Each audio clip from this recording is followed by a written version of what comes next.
Hey guys, this is a part 2 to the last video I made on how to be a good witness. This one here is going to focus on weather conditions and how to find out what the weather was at the time you saw an object. This one's not something you can so much as study and practice with, but it's good to get the information and know how to find it so you can give a more detailed report when you do report, the object, UFO, whatever you saw in the sky. So, first I'm going to put the links to everything down in the description anyway. But first off, you want to go to a website that's called Weather Underground. And you'll start off by putting in your zip code or area. I'm just going to put something it's close to where I'm at. Then pick a date. I just got something random in there for sake of this, it doesn't matter. And you can see here all the stuff about that previous day, temperature, but don't need that quite as much. What's important is down toward the bottom. You can pick whatever time. I usually do this in about 5-minute increments or 10 minutes, it varies. But find the one that's closest to the time you saw your object, and you'll see the temperature, dew point, humidity. You can write down all of that. And something else that's interesting to pay attention to, whether it has relevance or not, I still think it's interesting, is when you look at the time frame of when you saw your object, notice, either right before, maybe a couple spots, or even below, depending on how long the duration was. See if there's any spikes or drops in either temperature or any of the stuff listed here. That's always kind of interesting to see if there's anything different, that's kind of not following the rest of the day's pattern, which is kind of interesting. But you can see there, like I said, you've got temperature, dew point, everything you need there. So that's very handy. And one thing that is asked quite a bit, something I always ask, if there are clouds, always like to know some information about the cloud base. So, there's another website, and it asks for temperature and the dew point, which you can find here. So, let's use, this complete day is all overcast, but we'll use it anyway. So, you'd put 50 degrees in for the temperature. This is Fahrenheit, as it says. Dew point, 43. And that would give you a cloud base of 1,590 feet. And that's the lowest altitude the cloud would be. That's the lowest point.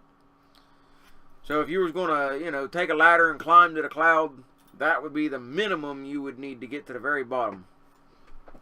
So that's very handy for judging distances and things. Which, even though on days when it is overcast and cloudy, you'd be surprised how many things still get reported coming in and out of clouds and just different things. But yeah, this one wanted to keep a little short, but you can go back all the way back to 1973. So if you've got a report, and an approximation of when it happened, then you can always go back and if you don't know an exact date, let's say, but you've got an idea, let's say it was in the beginning of March last year. So you can hit that, and then you can get weekly, monthly, you can get a graph out. So you'll have an idea of, it won't be exact, but it gives an idea. And you can even go day by day of what events were going on weather-wise, high temperature, low temperature, dew points and all that. So it's just another tool that you can use. How the moon was, that's another good one. So that's a fairly easy thing you can use as well. And there's one other thing I will show. I'll have to see if I can find it. Well, let me do a separate video on that. There's a video or an app I want to show. I think it's for iOS as well, but I know it works on Android. And this is something that's kind of neat too, and it's very easy to use to show you exactly what you're looking at in the night sky, whether it be a planet, a star, whatever.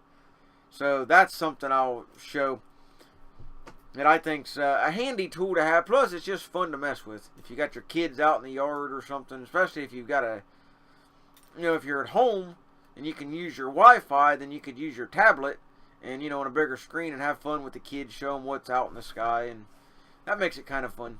But I'll make a separate little short video on that. But just wanted to kind of go over weather underground. You can put in, like I said, any zip code or city and get all the weather conditions.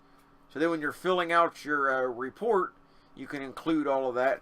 And one thing I would like to add as well, when you include things like this in your report, put in the website that you used. If you use this Weather Underground, state that. Just in case that we would ever want to go back and check something, we could be on the same level, website, same playing field, so to speak. So just kind of thought I would throw this one out there, that all the information you would need weather-wise is here. Cloud-based, you can find on the cloud-based calculator, and I'll link all this stuff in the description. And I appreciate everybody watching the video, so if you could, like it, favorite it, share it around. Try to spread the information out there. I think it might be beneficial. And if you've got any questions, feel free to ask, and I'll do my best to answer them in as quick and of a manner as possible. And thanks for watching.